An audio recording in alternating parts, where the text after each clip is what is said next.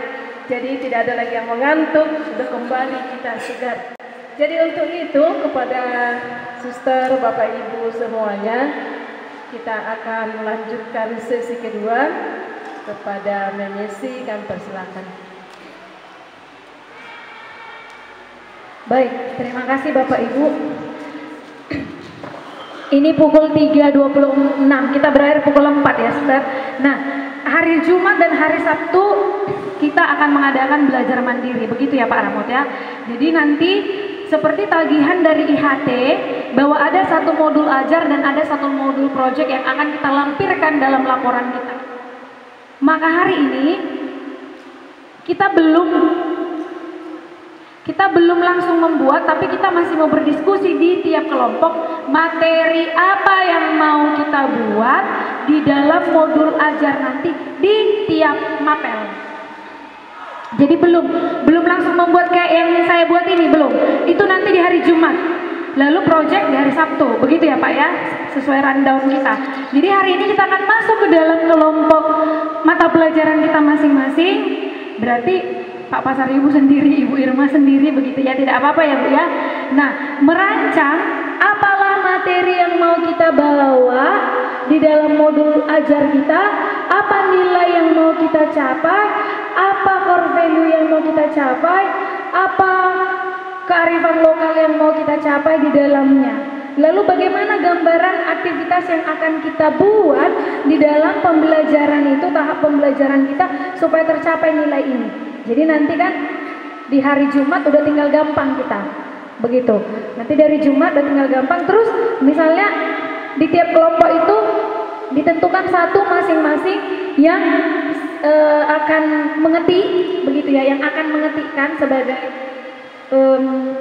juru ketiknya lah, begitu di tiap mapel itu, karena nanti laporannya akan kami terima, begitu. Selesai di hari Jumat, pukul 4 di hari Jumat akan masuk sama saya untuk modul ajar. Di hari Sabtu laporannya sama Pak Ramot, begitu.